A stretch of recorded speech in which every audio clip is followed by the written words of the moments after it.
അസ്സലാമു അലൈക്കും വറഹ്മത്തുള്ളാഹി തആല വബറകാതുഹു. പൊന്നാര മക്കളെ, ഇനി ഒന്നും നീട്ടിടാൻ നിൽക്കണ്ട. നീട്ടിയിട്ട് അതങ്ങനെ നീണ്ടു പോവേ ഉള്ളൂ. കുറേ നീട്ടിടാതെ വേണ്ട നടത്തിയാലേ അതാണ് എളുപ്പം. ആയിഷമ്മയുടെ ആ വാക്കുകൾ തറവാട്ടിൽ വലിയൊരു ഗൗരവം സൃഷ്ടിച്ചു. കാലങ്ങളായി പുത്തൻവീട് തറവാടിൻ്റെ ഓരോ നെടിയ ചുവരുകളും കണ്ടു ശീലിച്ച ആ ശബ്ദത്തിന് ഒടുക്കത്തെ ഒരു ഉറപ്പുമുണ്ടായിരുന്നു. കാര്യം മറ്റൊന്നുമല്ല, മിസ്രിയുടെയും കുഞ്ഞുവിൻ്റെയും വിവാഹകാര്യമാണ്. അതൊരു സാധാരണ ചർച്ചയായിരുന്നില്ല. പുത്തൻവീട് തറവാടിൻ്റെ പൂമുഖത്ത് വെച്ചാണ് ആ ഒത്തുകൂടൽ. മുറ്റത്തെ വലിയ മാവിൻ്റെ ചുവട്ടിലേക്ക് വൈകുന്നേരത്തെ ആ മങ്ങിയ വെളിച്ചം വീഴുന്നു. പൂമുഖത്തെ പഴയ ചാരുകസേരകളിലും നീളമുള്ള ബെഞ്ചുകളിലുമായിട്ട് എല്ലാവരും ഇരിക്കുകയാണ്. നേരത്തെ തന്നെ നവാസ് വന്ന് തറവാട്ടിലെത്തിയിരുന്നു. കൂട്ടത്തിൽ അതാ പള്ളിയിൽ ഉസ്താദും ഉണ്ട്. ഒപ്പം വലിപ്പച്ചെറുപ്പമില്ലാത്ത എല്ലാവരുടെയും സ്നേഹം പിടിച്ചു പറ്റിയ വാഫി ഉസ്താദും. അതെ, മിസ്രിയുടെ ആങ്ങളയായി വാഫി ഉസ്താദിൻ്റെ സാന്നിധ്യവും ആ ചർച്ചയ്ക്ക് കൂടുതൽ ഗൗരവവും പവിത്രവും നൽകി. കാരണം ആങ്ങളയല്ലേ, ബാപ്പാൻ്റെ സ്ഥാനത്ത് നിൽക്കേണ്ടതല്ലേ. അതുകൊണ്ട് തന്നെ വാഫി ഉസ്താദിനെ പെട്ടെന്ന് ഷമ്മാസ് വിളിച്ചു വരുത്തുകയായിരുന്നു. രാവിലെ ചർച്ചയാക്കാന്നാണ് വിചാരിച്ചിരുന്നത്. പിന്നെ വാഫി ഉസ്താദ് കോയമ്പത്തൂരിൽ നിന്ന് ഇങ്ങോട്ട് വന്നിട്ടും വേണം. ഏതായാലും ഇവിടെ എത്തിയപ്പോഴേക്കും വൈകുന്നേരമായി. എന്തൊക്കെ തന്നെയാണ് നല്ല ചർച്ചയാണ് നടക്കുന്നത്. ആയിഷുമ്മയുടെ മനസ്സിൽ ഒരേ ഒരു ആഗ്രഹമേ ഉണ്ടായിരുന്നുള്ളൂ, മക്കളുടെ കാര്യത്തിൽ കാലതാമസമില്ലാതെ എല്ലാം ഭംഗിയായി തീർക്കണം എന്നുള്ളത്. ആയിഷുമ്മയുടെ ആ ആഗ്രഹത്തിന് മുമ്പിൽ എല്ലാവരും അതാ നിശബ്ദമായി തലയാട്ടി. പക്ഷേ എല്ലാവരുടെയും നോട്ടം പെട്ടെന്ന് ഒരു മൂലയിലേക്ക് നീണ്ടു. അതെ, മിസ്രി അവിടെ ഉണ്ടായിരുന്നു. ലജ്ജയും ഒതുക്കവും നിറഞ്ഞ മുഖവുമായി സങ്കോചത്തോടെ തല കുനിച്ചിരിക്കുന്ന മിസ്രി. പെട്ടെന്നാണ് ആയിഷുമ്മ മിസ്രിയുടെ നേരെ അങ്ങോട്ട് ചെന്നത്. മോളെ മിസ്രിയെ. സ്നേഹവും വാത്സല്യവും തുളുമ്പുന്ന ശബ്ദത്തിൽ ഉമ്മ ചോദിച്ചു. മോളെ, ഈ കല്യാണത്തെക്കുറിച്ച് ഒക്കെ നമുക്ക് കാര്യങ്ങൾ പെട്ടെന്നാണ് തീരുമാനിക്കണം. മോൾക്ക് യാതൊരുവിധ സമ്മതക്കേടും ഇല്ലല്ലോ അല്ലേ? ഉമ്മയുടെ ആ ശബ്ദം കേട്ട നിമിഷം പൂമുഖത്ത് പെട്ടെന്ന് ഒരു നിശബ്ദത പരന്നു. കാറ്റിൻ്റെ ചെറുതരംഗം പോലും ആ വരാന്തയിലൂടെ കടന്നുപോയി. എല്ലാവരുടെയും കണ്ണുകൾ, എല്ലാവരുടെയും ആ ഒരു ശ്രദ്ധ മിസ്രിയിലേക്കാണ്. മിസ്രി എന്ത് പറയണം എന്നുള്ള രീതിയിലായിരുന്നു. മിസ്രി ഒന്നും മിണ്ടിയില്ല. അവൾ പെട്ടെന്ന് ഉത്തരമൊന്നും പറഞ്ഞില്ല. പകരം ഒരു പുഞ്ചിരിയോടെ, ചുണ്ടുകൾ അനക്കാതെ സന്തോഷത്തോടെ അവളൊരു മൗനം പാലിച്ചു. ആ മൗനത്തിൽ ലജ്ജയുണ്ടായിരുന്നു, ഒപ്പം സമ്മതത്തിൻ്റെ 1000 അർത്ഥങ്ങളും ഉണ്ടായിരുന്നു. എല്ലാവരുടെയും മുഖത്ത് ആകാംക്ഷയോടെ ചിരി പടർന്നപ്പോൾ അവൾ പതുക്കെ മുഖമുയർത്തി ഉമ്മയെ നോക്കി പറഞ്ഞു. ഇല്ലുമ്മ, എനിക്ക് യാതൊരു കുഴപ്പമില്ല, എനിക്ക് പ്രശ്നമൊന്നുമില്ലമ്മ. ആ വാക്കുകൾ കേട്ട നിമിഷം ആയിഷുമ്മയുടെ മുഖം സന്തോഷം കൊണ്ട് പ്രകാശിച്ചു. വാഫി ഉസ്താദ് പുഞ്ചിരിച്ചുകൊണ്ട് അള്ളാഹുവിനെ സ്തുതിച്ചു. എന്നാൽ പള്ളിയിലെ ഉസ്താദ് പുണ്യകരമായ കാര്യത്തിന് അനുഗ്രഹം ചൊരിഞ്ഞു. നവാസും ഷമ്മാസും പരസ്പരം സന്തോഷം നോക്കി പങ്കിട്ടു. അങ്ങനെ ആ പുത്തൻവീട് തറവാടിൻ്റെ പൂമുഖത്ത് വെച്ച് മിസ്രിയുടെയും കുഞ്ഞുവിൻ്റെയും വിവാഹ നിശ്ചയത്തിൻ്റെതായ പ്രാഥമിക തീരുമാനങ്ങൾ ഓരോന്നായി ഉറപ്പിച്ചു. വാഫി ഉസ്താദും പള്ളിയിലെ ഉസ്താദും ചേർന്ന് കാര്യങ്ങൾക്ക് മേൽനോട്ടം വഹിച്ചു. സന്തോഷത്തിൻ്റെ മധുരം നിറഞ്ഞ നിമിഷത്തിൽ പുത്തൻവീട് തറവാട് വീണ്ടും സജീവമായി. കാലങ്ങൾക്കപ്പുറം ഓർമ്മകളിൽ നിറഞ്ഞു നിൽക്കുന്ന ആ മനോഹരമായൊരു കുടുംബ ചരിത്രമായി ഇന്നിതാ നമ്മുടെ കുഞ്ഞുവിൻ്റെയും മിസിരിയുടെയും വിവാഹം ഇവിടെ ഉറപ്പിക്കുകയാണ്. മലബാറിൻ്റെ പച്ചപ്പും പ്രൗഢിയും തുളുമ്പി നിൽക്കുന്ന പഴയ നാലുകെട്ടിൻ്റെ പൂമുഖം ഇന്ന് തികച്ചും വ്യത്യസ്തമായ ഒരു ചർച്ചയ്ക്ക് സാക്ഷ്യം വഹിക്കുകയാണ്. സന്ധ്യ മയങ്ങുന്ന നേരമാണ്. ആകാശത്ത് ചെഞ്ചായം പടർന്നു തുടങ്ങിയിരിക്കുന്നു. തറവാടിൻ്റെ ഉമ്മറത്തെ പഴയ ചാരുകസേരയിൽ പ്രായത്തിൻ്റെ അവശതകളുണ്ടെങ്കിലും കണ്ണുകളിൽ ഇന്നും വല്ലാത്തൊരു തിളക്കമുള്ള ആയുഷമ്മ ഇരിപ്പുണ്ട്. അതുതന്നെയാണ് ആ പുത്തൻവീട് തറവാടിൻ്റെ ഭംഗിയും. എന്നാൽ ഉസ്താദും മക്കളൊക്കെ ആയിട്ട് ഒരു ഭാഗത്തിരിക്കുന്നുണ്ട്. ഇന്നത്തെ വിഷയം എന്ന് വെച്ചാൽ നമ്മളെ മിസ്രിൻ്റെയും കുഞ്ഞുവിൻ്റെയും കല്യാണക്കാര്യത്തെക്കുറിച്ചുള്ള ചെറിയൊരു ചർച്ചയാണ്. എൻഗേജ്മെൻറ്റും കാര്യങ്ങളൊന്നല്ല. അപ്പം ഞാൻ പറഞ്ഞ പോലെ കുട്ടികളെ വല്ലാതാണ് നീട്ടിടരുത്. നിങ്ങൾ കല്യാണം എന്താണെങ്കിലും കുഴപ്പമില്ല, നീട്ടിടരുത്. കുറേ അങ്ങോട്ട് നീട്ടിക്കൊണ്ട് പോയിട്ട് ഇപ്പം എന്താ, ഓൾക്ക് പെട്ടെന്ന് നിക്കാഹും കല്യാണം കഴിച്ചാൽ അതിനൊന്നും ഒക്കൂല. ഈ എൻഗേജ്മെൻറ്റ് നടത്തിക്കാണ്ട് ഒരു കൊല്ലം കഴിഞ്ഞിട്ട് ചിലവിൽ കല്യാണം കഴിച്ച് കൊണ്ടുപോകും. അതിൻ്റെ ഇടയിൽ ഈ ഫോം വിളിയും കാര്യങ്ങളും അതും ഇതൊക്കെ ഉണ്ടാവും. അതിൻ്റെ ഒന്നും ആവശ്യമില്ല. ഇനി പണ്ട് എൻഗേജ്മെൻ്റ് എന്നുള്ള പരിപാടിയേ വേണ്ട. അതിൻ്റെ ഇടയിൽ തെറ്റും ചെയ്യും, ഒഴിവാക്കുകയും ചെയ്യും, അങ്ങനെയൊക്കെ ഉണ്ടാവും. വേയാണ് നിക്കാഹ് കഴിക്കുക, അതിനൊക്കൂല. ആവശ്യം ഒട്ടും സമയം കളയാതെ തലയാട്ടിക്കൊണ്ട് പറഞ്ഞു. അത് തന്നെയാണ് ഞാനും പറഞ്ഞത്.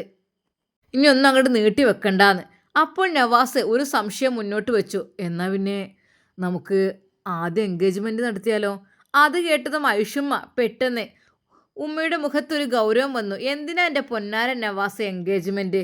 എൻഗേജ്മെൻറ്റ് ഒരു വേറെ പരിപാടി, നിക്കാഹ് വേറെ പരിപാടി, കല്യാണം വേറെ പരിപാടി. ഇതൊന്നും വേണ്ട, ഒരൊറ്റ പരിപാടി മതി.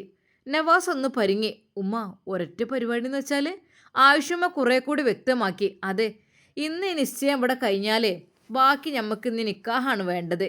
ഇനി വേറെ ഒരു എൻഗേജ്മെൻറ്റോ അതോ ഇതോ ഒന്നും വേണ്ട. നമുക്ക് എന്ത് കാട്ടണമെന്ന് വെച്ചാൽ നിക്കാഹിനുള്ളത് കണ്ട് ഉറപ്പിക്കുക. അതാണ് എനിക്ക് പറയാനുള്ളത്.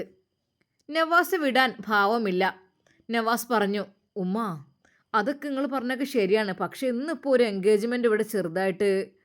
ഉമ്മ, അതിനാരും നമ്മളിന്ന് വിളിച്ചിട്ടില്ലല്ലോ. ഇന്നിപ്പോൾ ചെറുതായിട്ടൊരു ഒത്തുകൂടലല്ലേ.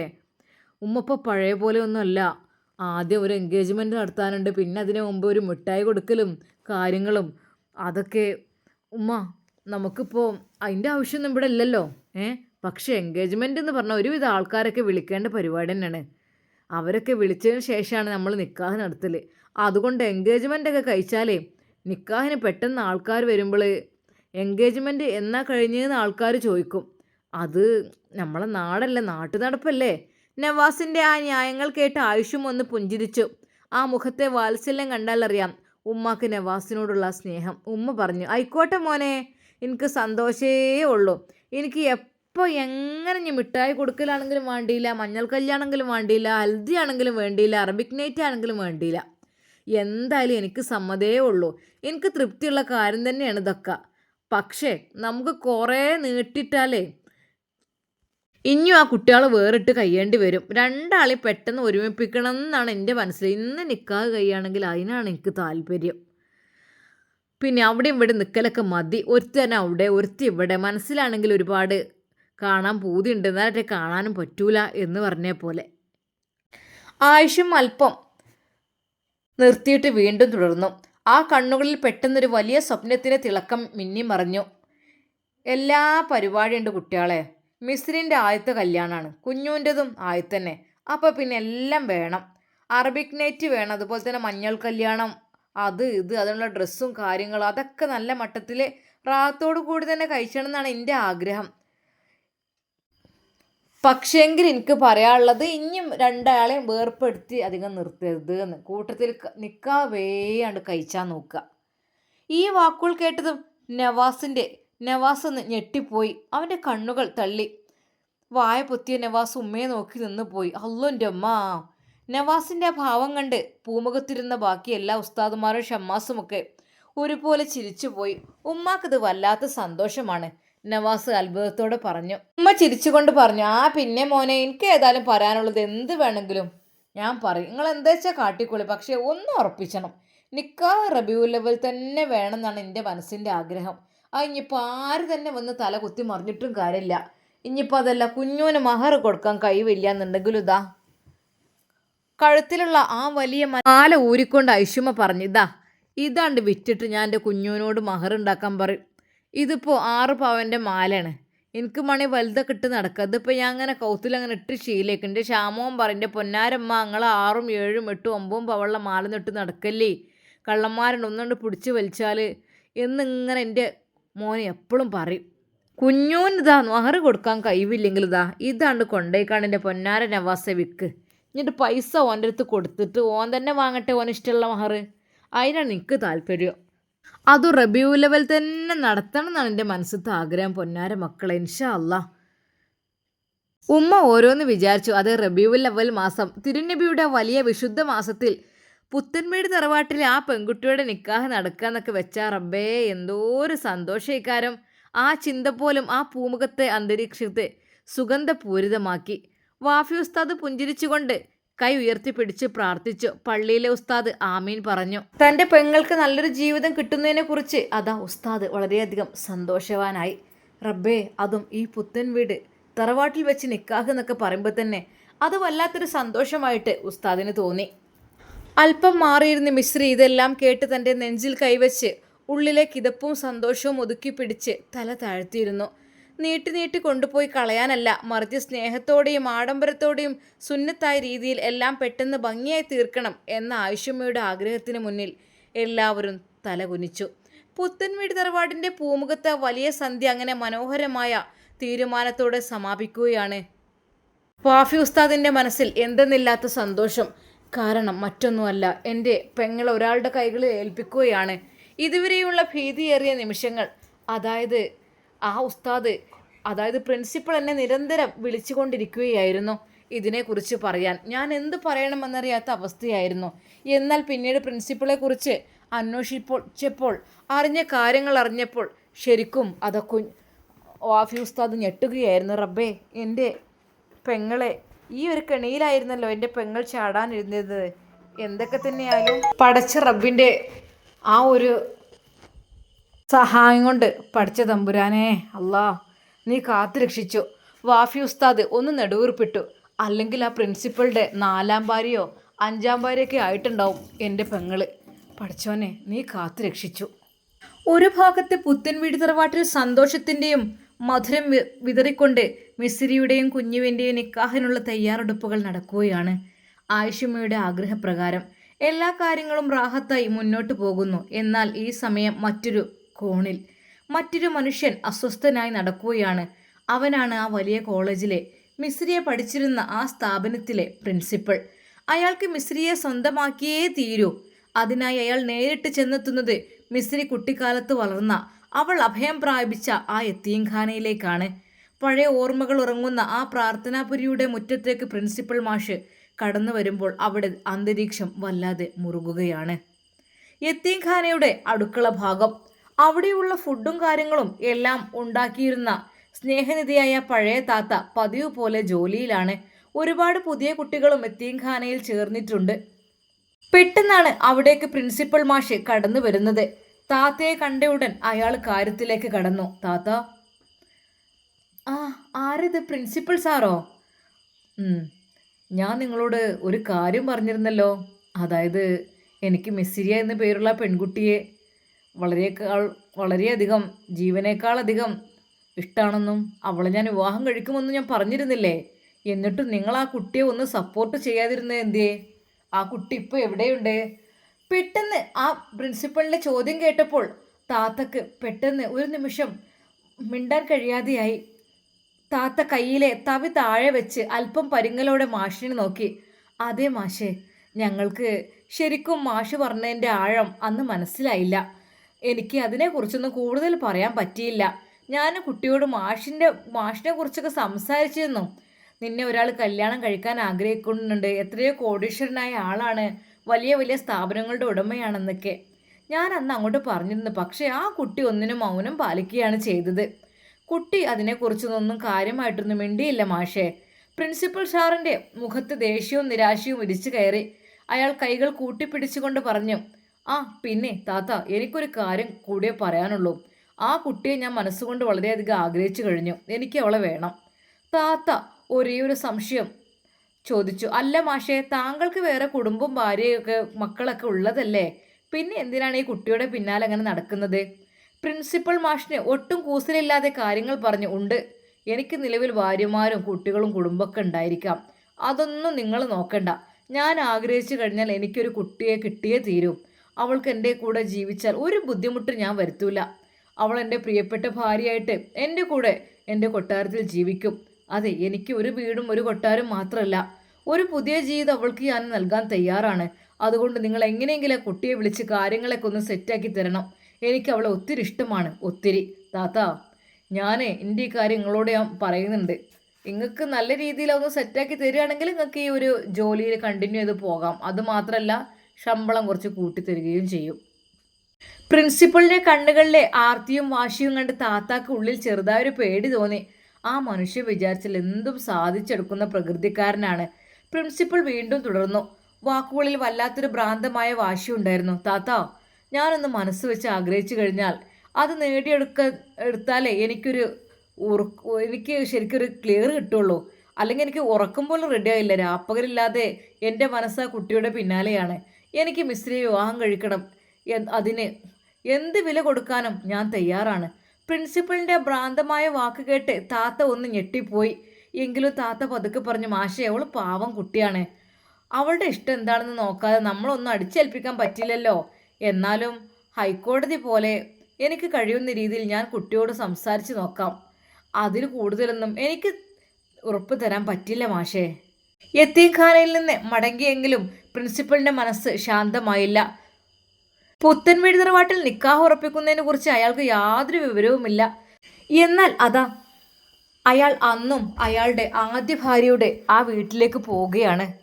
ഭാര്യ അയാളോടൊന്നും മിണ്ടാറില്ല. കാരണം ഭാര്യയ്ക്ക് അയാൾ മക്കളൊക്കെ ഉണ്ട്, പറഞ്ഞിട്ടെന്താ. ഭാര്യയും അയാളും തമ്മിൽ തമ്മിൽ തമ്മിൽ മിണ്ടില്ല. കുട്ടികളെ കാണും, സംസാരിക്കും ഒക്കെ ചെയ്യും. പിന്നെ മരുമകനെ അമ്മായിമ്മ സ്വീകരിക്കാറൊക്കെ ഉണ്ട്. കാരണം ആ കുട്ടികളെ തന്ത അയാൾ തന്നെയല്ലേ. അതുകൊണ്ട് തന്നെ പിന്നെ ഇപ്പം എന്താ ചെയ്യുക, ഓരോരുത്തർക്കും ഓരോ വയസ്സ് കാലത്ത് ഓരോരോ തോന്നലേ. കാരണം മൂപ്പർക്ക് നല്ല സുന്ദരിയായ ഒരു ഭാര്യ, ആ പെണ്ണിനെ തന്നെ കണ്ടു കെട്ടിയത് നമ്മളെ സൗന്ദര്യം കൊണ്ട്. പിന്നെ 2-3 മക്കളൊക്കെ ആയിക്കഴിഞ്ഞാൽ പിന്നെ ഓൾക്ക് പിന്നെ ആ സൗന്ദര്യമൊക്കെ പോയി അവരുടെ കണ്ണ് പിന്നെ വേറെ പെണ്ണിൻ്റെ പിന്നാലെ ആയിരിക്കും. അങ്ങനെ തന്നെ ആ ഒരു കോളേജിൽ പഠിച്ച ഒരു ടീച്ചറെയാണ് രണ്ടാമത് കെട്ടിയിട്ടുള്ളത്.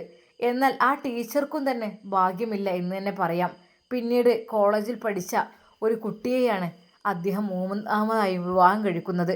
അവരൊക്കെ വേറെ വേറെ ഫ്ലാറ്റുകളിലായിട്ട് ജീവിക്കുകയാണ്. എന്നാൽ ആദ്യ ഭാര്യയോട് അയാൾക്ക് കൂടുതൽ ഇഷ്ടമുണ്ട്, സ്നേഹമുണ്ട്. എല്ലാവരെക്കാളും സുന്ദരി ആദ്യ ഭാര്യ തന്നെയാണ്.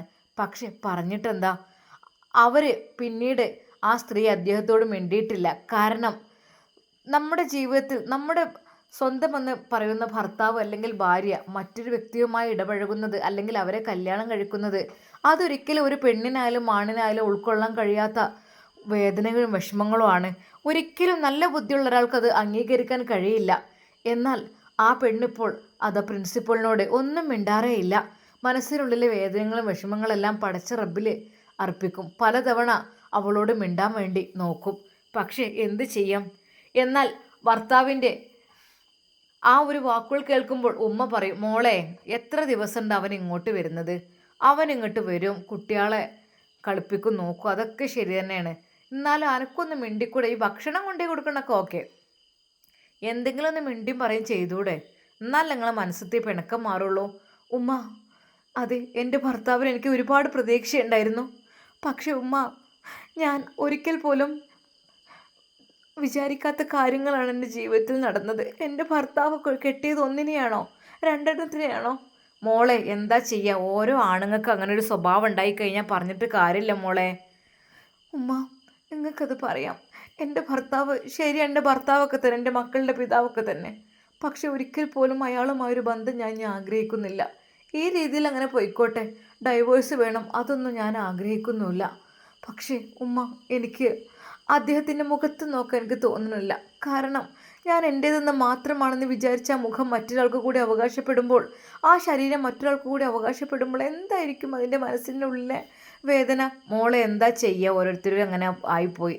നമുക്കെല്ലാം ഇവിടെ ഉണ്ട്, എല്ലാ സുഖവും സ്വത്തും സമ്പത്തൊക്കെ ഉണ്ട്. പറഞ്ഞിട്ടിപ്പോൾ എന്താ, ഓൻ അങ്ങനെ ആയിപ്പോയില്ല. ആദ്യം ഒരു ടീച്ചറിനെ കെട്ടിയെന്ന് പറഞ്ഞു, പിന്നെ വേറൊരു കോളേജ് പഠിക്കുന്ന കുട്ടീനെയും കെട്ടി എന്നൊക്കെ പറഞ്ഞത്. പിന്നെ മോള് അന്ന് കേട്ടോ ഇങ്ങോട്ട് ഒരു കൂട്ടർ വന്നത് കുറച്ച് ദൂരത്തു നിന്നൊക്കെ പറഞ്ഞിട്ട് അവരുടെ മോളെ വിവാഹം അന്വേഷിക്കാൻ എന്താ അഡ്രസ്സോ എന്താ ഇതെന്താ നോക്കിയപ്പോൾ ലൊക്കേഷൻ നോക്കിയപ്പോൾ ഇവിടുത്താണ് കാണിച്ചു തന്നിട്ടാണ് ഇങ്ങോട്ട് വന്നത്. എന്താ ചെയ്യുക, അതിന് മുമ്പ് അങ്ങനെ വരുന്നത്. ഇവനിങ്ങനെ അഡ്രസ്സും കാര്യം കൊടുക്കുമായിരിക്കും, ലൊക്കേഷനും. എന്നാൽ പിന്നെ അതിനനുസരിച്ച് വരാനായിരിക്കും. നമുക്ക് അതിൻ്റെ ബുദ്ധിമുട്ട്. എന്തായാലും അറ്റങ്ങൾ നല്ല ആൾക്കാരിട്ടോ, ഓല് കാര്യങ്ങളൊക്കെ മനസ്സിലായി. ഭർത്താവിന് 2-3 പെണ്ണുങ്ങളൊക്കെ ഉണ്ട് എന്നൊക്കെ പറഞ്ഞപ്പോൾ അവർ നല്ല രീതിയിൽ തന്നെ മടങ്ങിപ്പോയി. അതിൽ ആ കുട്ടി രക്ഷപ്പെട്ടു. മോളെ പറഞ്ഞിട്ട് കാര്യമില്ല, ഈ ഒന്ന് അടങ്ങി നിൽക്ക്. ഈ ഓനോട് നല്ല രീതിയിൽ ഇനി ഉള്ള കാലമാണ് പെരുമാറിക്കൊള്ളു. ഇനി കുറഞ്ഞ കാലത്തെ ജീവിതമല്ലേ, അങ്ങനെ വീറും വാശിയും വെച്ച് നടന്നിട്ട് എന്താ. ഉമ്മ നിങ്ങൾക്കത് അറിയില്ല ഉമ്മ, എൻ്റെ വേദന എത്രയെന്ന്. എൻ്റേതെന്ന് മാത്രം ഞാൻ പറഞ്ഞിരുന്ന എൻ്റെ ഇക്ക ഒരു നിമിഷത്തിൽ എന്നോട് പിടിച്ച് എന്നോട് പറഞ്ഞ കാര്യം, അത് ആ ടീച്ചറെ കല്യാണം കഴിക്കാൻ വേണ്ടിയിട്ട് എന്നോട് പറഞ്ഞ ആ കാര്യം ഞാൻ എപ്പോഴും മറന്നിട്ടില്ല. അതെ, എനിക്ക് സമ്മതം തരണം. ഞാൻ പുതിയാപ്പിള ഇറങ്ങി പോകുമ്പോൾ നിങ്ങൾ ഇറങ്ങിക്കോളെന്ന് സമ്മതം തരണം, എങ്കിൽ മാത്രമേ ഞാൻ ഇറങ്ങുള്ളൂ എന്ന് പറഞ്ഞത്. ഞാൻ എന്നെ കൊണ്ട് പറയിപ്പിച്ചു, അല്ലെങ്കിൽ അന്യം കുട്ടികളെയും ഈ നിമിഷം ഞാൻ ഇവിടുന്ന് മൊഴി ചൊല്ലി കൊണ്ടാക്കുന്നാണ് പറഞ്ഞത് ഉമ്മ. ഉമ്മക്ക് അറിയായിട്ടാണ് അതൊക്കെ. മോളെ എന്താ ചെയ്യുക, അതൊക്കെ ഓരോ പിരാന്തിൽ കാട്ടിക്കൂട്ടും. ഒരു പെണ്ണ് കെട്ടിയവരെന്നെ ഇടങ്ങാറ്, 2-3 കെട്ടിയ പിന്നെ പറയും വേണ്ട. എന്നാലും ഇപ്പോൾ ഈ ടീച്ചർമാരെയും കുട്ടികളെ എന്ത് കാര്യത്തിന് വേണ്ടിയിട്ടാണ് ഈ പെണ്ണുങ്ങളുള്ള ആണുങ്ങളെ തന്നെ വലയിലാക്കാൻ നോക്കണം. അതാണ് ഇപ്പോൾ എനിക്ക്. അല്ലെങ്കിൽ ആ ടീച്ചർക്കൊക്കെ ബുദ്ധി വരുവുള്ളതല്ലേ. ഇവനക്ക് 2-3 മക്കളുണ്ട്, നല്ലൊരു കുടുംബജീവിതം നയിക്കുന്നുണ്ട് എന്നുള്ളൊരു ചിന്ത ടീച്ചർ വിചാരിച്ചില്ലല്ലോ. അങ്ങനെ ടീച്ചർ വിചാരിച്ചിരിക്കുകയാണെങ്കിൽ എൻ്റെ കുട്ടി ഇന്ന് ഇങ്ങനെ കണ്ണീരും കയ്യുമായിട്ട് പോകണ്ടില്ലേന്ന്. എന്തായാലും ടീച്ചർക്കും നല്ല ശിക്ഷ കിട്ടി. ടീച്ചർ ഒപ്പം കൂടി. അപ്പോത്തിന് വേറൊരു കോളേജ് കുട്ടീനെ ഇഷ്ടമാണെന്ന് പറഞ്ഞിട്ട് അതിനും കല്യാണം നിക്കാഹ് കഴിച്ചു. പിന്നെന്താ എത്തിയും കുട്ടി അവനൊക്കെ പറഞ്ഞു കേട്ടിന്.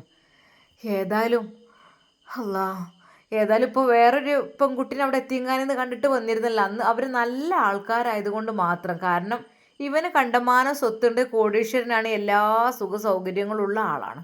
അപ്പോൾ പിന്നെ ഇവർക്ക് 2-3-4 കെട്ട ഓരോ ഇഷ്ടത്തിന് ഇങ്ങനെ ആസ്വദിക്കാന്നൊക്കെ വിചാരിച്ചിട്ടായിരിക്കും ഇങ്ങനെയൊക്കെ ചെയ്യുന്നത്. പക്ഷെ ഓരോരുത്തരോ കെട്ടുമ്പോഴും ഓരോരുത്തരുടെ മനസ്സ് വേദനിപ്പിക്കുന്നതിനെ കുറിച്ച് ഒന്നും അറിയില്ലല്ലോ. എന്തായാലും ആവോ, രണ്ടാമത്തോളൊക്കെ ടീച്ചറൊക്കെ ഭയങ്കര സാധനമാണ്. എൻ്റെ കുട്ടീൻ്റെ കണ്ണീര് കുടിപ്പിക്കാൻ വേണ്ടിയിട്ട് റബ്ബേ. പിന്നെ മറ്റേത് മൂന്നാമത്തെ പറഞ്ഞാൽ ഒരു ബുദ്ധി ഇല്ലാത്ത കുട്ടിയാണ്. ബുദ്ധി എന്ന് വെച്ചാൽ എട്ടും പെട്ടും തിരിയാത്ത കോളേജിൽ പഠിക്കുക. ടീച്ചർമാരൊക്കെ തന്നെ കുറച്ച് ബുദ്ധി ഇവരൊക്കെ വെച്ചോലല്ലേ. ഓലിങ്ങനെ ഈ പെണ്ണുങ്ങളും കുട്ടികളൊക്കെ ഉള്ള ആൾക്കാരെ പിന്നാലെ നടന്ന് മോഹിപ്പിച്ച് വഷളാക്കിയാൽ പിന്നെ എന്താ ചെയ്യുക. ഉമ്മ ഒന്നും പറയണ്ട, അദ്ദേഹത്തിൻ്റെ ആഗ്രഹം പോലെ ഒക്കെ നടന്നോട്ടെ. അങ്ങനെയാണ് പെട്ടെന്ന് തൻ്റെ ഭർത്താവ് അങ്ങോട്ട് കടന്നു വന്നത്. എന്നാൽ അദ്ദേഹത്തിൻ്റെ മനസ്സിൽ മിസിരിയെ എങ്ങനെയെങ്കിലും കല്യാണം കഴിക്കണം എന്നതിനെക്കുറിച്ച് തന്നെയായിരുന്നു. അന്ന് അന്വേഷണത്തിന് വേണ്ടിയിട്ട് വീട്ടിലേക്ക് വന്നു, അയാൾ മുങ്ങി നടന്നു എന്നൊക്കെയാണല്ലോ അറിഞ്ഞിരുന്നത്. എന്തൊക്കെ തന്നെയാലും ഇന്നും പ്രിൻസിപ്പൾ അതാ വീട്ടിലേക്ക് എത്തിയിട്ടുണ്ട്. പതിവ് പോലെ അതാ ഉമ്മ പറഞ്ഞു, എടി അതാ എൻ്റെ പുയ്യാപ്പിള വന്നിക്കണ്. ഉമ്മ, എന്തിനാണ് അയാൾ എപ്പോഴും എന്നെ കാണാൻ വരുന്നത്? എനിക്കത് തീരെ ഇഷ്ടമില്ലാന്ന് ഉമ്മക്ക് അറിയുന്നതല്ലേ. പിന്നെ എന്താടി ചെയ്യുക, എൻ്റെ മക്കളെ കാണാനും എന്നെ കാണാനും വരികയാണ്. അനക്കൊന്നും മുഖം കൊടുത്തൂടെ മോളെ, എന്താ ചെയ്യുക? ഈ വയസ്സ് കാലത്തൊക്കെ ഞാനൊക്കെ എന്തെങ്കിലും ആയിപ്പോയി കഴിഞ്ഞെങ്കിൽ എൻ്റെ മോൾ ഒറ്റക്കാവൂല ഇവിടെ. ഉമ്മ, അത് പ്രായമായ ഉമ്മയും ഉപ്പയും ആരുണ്ടെങ്കിലും ഇല്ലെങ്കിലും എനിക്ക് പഠിച്ചോ എൻ്റെ കൂടെ ഉണ്ടാകും. ശരിയാണ്, എനിക്ക് നാളത്തേക്ക് ഒരു പ്രതീക്ഷയും കാര്യമൊന്നുമില്ല. കാരണം എൻ്റെ ഭർത്താവ്, എനിക്ക് ഒരു കാര്യം ഉറപ്പുണ്ട്, ഇപ്പം എൻ്റെ ഭർത്താവ് ഓരോ ഭാര്യമാരെ കെട്ടി ഓരോ ഫ്ലാറ്റിൽ ഓരോ വീടുകളൊക്കെ എടുത്തെടുത്ത് അവരെ താമസിപ്പിക്കുന്നുണ്ട്. എങ്കിലും എൻ്റെ മുമ്പിലേക്ക് തന്നെ കൊണ്ടുവരാൻ ഒരു മടിയും കാണിക്കൂല. കാരണം എനിക്ക് അയാളെ നന്നായിട്ടറിയാം. ശരിയാണ്, സോലിഹായ മനുഷ്യനൊക്കെ തന്നെയാണ്, കാര്യം കണ്ട വലിയ സൂഫിയും കാര്യങ്ങളൊക്കെ തന്നെയാണ്. പറഞ്ഞിട്ട് എന്താ, എൻ്റെ മുമ്പിലിട്ടിട്ടായിരിക്കും ഇനി വേറെ പെണ്ണുങ്ങളായിട്ടുള്ള ബന്ധങ്ങളൊക്കെ സ്ഥാപിക്കുക. എനിക്കത് കാണാനും കേൾക്കാനും കഴിയില്ല എനിക്ക്. എന്നാൽ ഈ സമയം അതാ അദ്ദേഹം അവിടെ വന്നിരുന്നു എന്നല്ലാതെ ഭാര്യയെ വിളിച്ചു ഒന്ന്, എടി അങ്ങോട്ട് ചെല്ല്, എന്നെ വിളിക്കണ്. എന്നാൽ അവൾ മനമില്ല മനസ്സോടുകൂടെ ഒരു ഗ്ലാസ് വെള്ളം പെട്ടെന്ന് അതാ ഗ്ലാസ്സിലേക്ക് ഒഴിച്ചു. എന്നത്തെയും പോലെ അയാൾക്ക് അതാണ് വേണ്ടത്. ആ ഗ്ലാസ് വെള്ളവുമായി അവൾ അദ്ദേഹത്തിൻ്റെ അരികിലേക്ക് ചെന്നു. വെള്ളം അവിടെ വെച്ചു. അവളുടെ മുഖത്തേക്ക് നോക്കി, എന്താടേ ഇപ്പോഴും തെളിയാനായിട്ടില്ല എനിക്ക്? ഈ എന്താ എന്നോട് ഇങ്ങനെ? മറ്റുള്ളവരൊന്നും ഇങ്ങനെയല്ലല്ലോ, അനക്ക് മാത്രം എന്താ 4 കൊമ്പ് ഏറുണ്ടോ? എന്നാൽ അത് കേൾക്കുമ്പോൾ അവൾക്ക് വല്ലാത്ത പ്രയാസമാണ്. കാരണം എൻ്റെ ഭർത്താവായിരുന്നു അദ്ദേഹം, മറ്റാരുടെയും ഭർത്താവല്ല, എൻ്റെ മാത്രം ഭർത്താവായിരുന്നു. അദ്ദേഹം എന്നോട് കാണിക്കുന്ന ഈ ഒരു അവഗണന, അതാണ് അവൾ വിചാരിക്കുന്നത്. കാരണം മറ്റു ഭാര്യമാരെ കല്യാണം കഴിച്ചപ്പോൾ അവളാകെ തകർന്നു പോയിരുന്നു. പക്ഷെ അവൾക്ക് ഇപ്പോഴും അവളുടെ ഭർത്താവ് അവളുടേത് മാത്രമാണെന്നുള്ള ചിന്തയാണ്. എന്ത് ചെയ്യുക, മറ്റൊരാൾക്ക് പകുത്ത് കൊടുക്കാനാവില്ല എന്നതായിരുന്നു. അതാണ് അവളുടെ മനസ്സിൽ ഇത്ര വിഷമം. അവൾ മൗനം പാലിച്ചു. എല്ലാവരും നല്ല രീതിയാണ് നിൽക്കുന്നത്, നീ മാത്രം നിൻ്റെ അടുത്തേക്ക് വരുമ്പോൾ നിൻ്റെ മുഖം കനപ്പിച്ച രീതിയിൽ. പിന്നെ ഞാൻ ഒരു കാര്യം കൂടി ഇതിനോട് പറയാനുണ്ട്, ഇനിയിപ്പോൾ അതിൻ്റെ പേരിൽ നീ പിണങ്ങണ്ട. അതായത് എന്നെ അന്വേഷിച്ച് ഇവിടെ നിന്ന് കുറച്ച് ആളുകൾ വന്നിരുന്നല്ലോ അല്ലേ, വന്നിരുന്നില്ലേ? അവൾ മൗനം പാലിച്ചു. അതെ, ഓളെ പേരാണ്, ആ പെണ്ണിൻ്റെ പേരാണ് മിസിരിയ. ഇവിടെ ആരൊക്കെ കല്യാണം മുടക്കാനോ അതിനൊന്നിനും വന്നിട്ടുണ്ടാവും. പക്ഷേ ഞാൻ വിചാരിച്ചാൽ എനിക്കത് നേടിയെടുത്തേ പറ്റൂ. അല്ലാതെ അതിപ്പോൾ അവരൊക്കെ തന്നെ അതിൽ നിന്ന് പിന്തിരിക്കാൻ ശ്രമിച്ചാലും ആ പെണ്ണ് എനിക്കുള്ളതാണ്, എന്ത് പറഞ്ഞിട്ടും കാര്യമില്ല. അത് പറഞ്ഞ് അയാൾ ചിരിച്ചുകൊണ്ട് അതാ ആ ഗ്ലാസ് അവളുടെ നേരെ നീട്ടി. അവൾ വീണ്ടും അയാൾക്ക് വെള്ളം ഒഴിച്ചു കൊടുത്തു. മനസ്സിലായല്ലോ, നീ മാത്രം എന്നോട് പിണങ്ങിയും ഇങ്ങനെ നിൽക്കണ്ട.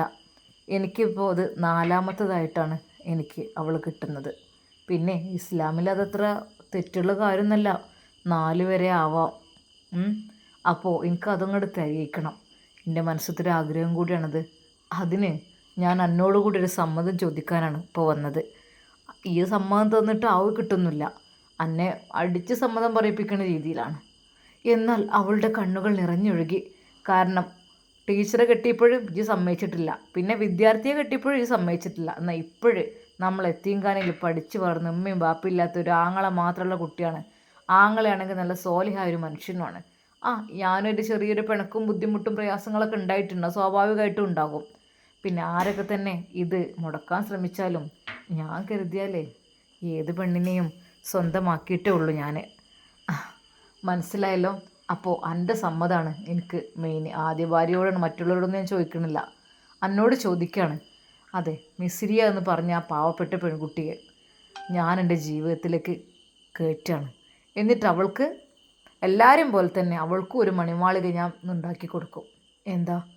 എന്നാൽ അവൾ കരഞ്ഞുകൊണ്ട് അകത്തേക്ക് ഓടി. എന്നാൽ ഉമ്മ ചോദിച്ചു, എന്താടി, എന്താ മോളെ? ഒന്നുമില്ലമ്മ, അയാളുടെ പഴയ സ്വഭാവം വീണ്ടും ഒന്ന് തുടങ്ങുകയാണ്. അതെ, അന്ന് ഇവിടേക്ക് വന്ന ആളുകളെ ആ പെൺകുട്ടി രക്ഷപ്പെട്ടു എന്ന് പറഞ്ഞല്ലോ. അതെ, മിസ്രി എന്ന പേരുള്ള ആ പെൺകുട്ടിയെ വിവാഹം കഴിക്കാനാണ് അയാൾ ഒരുങ്ങുന്നത്. അതിന് സമ്മതം ചോദിക്കാൻ വേണ്ടിയിട്ടാണ് എൻ്റെ അടുത്തേക്ക് വന്നിട്ടുള്ളത്. ലാ ഹൗല വലാ. ഇവൻക്കിത് ഇപ്പോഴും പൂതി തീർന്നില്ലേക്കും, വല്ലാത്തൊരു പൂതിയായി പോയുള്ളത്. അന്നേറ്റ് യാതൊരു ബന്ധവും കാര്യങ്ങളും ഇല്ല, എൻ്റെ അടുത്ത് ഇവിടെ ഒന്നും സംസാരിക്കും എന്നല്ലാതെ ഈ ഒരു വാക്കനോടും ഉണ്ടല്ലോ ഇല്ല. ഓനക്ക് എന്തിൻ്റെ കേടാണിത്? പോരാത്തൊരു ടീച്ചറിനെ പിന്നെ ഒരു കുട്ടിനെ കെട്ടി. എന്താ ഇനിയും ഓനക്കിത് തികഞ്ഞിട്ടില്ലേ?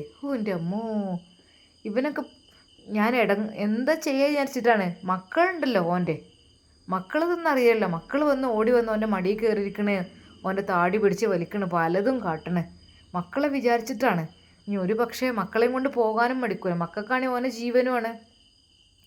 എന്താ ചെയ്യുക, എൻ്റെ മോളുടെ ഒരു കഷ്ടകാലം, അല്ല പറഞ്ഞിട്ട് കാര്യമില്ല. എന്നാൽ അവളതാ അവിടെ വിതുമ്പിക്കരയുകയായിരുന്നു. പഠിച്ചോനെ, ഈ ദുനിയാവിതൊന്നും കണ്ടും കേട്ടും സഹിച്ചിരിക്കാൻ എന്നെ കൊണ്ട് കഴിയണില്ല റബ്ബേ, എന്നോട് കൊണ്ടുപോയിക്കൂടെ? പക്ഷെ എൻ്റെ മക്കളെ വിചാരിച്ചിട്ടാണ് ഞാൻ ഇങ്ങനെ ജീവിതം തള്ളി നീക്കുന്നത്.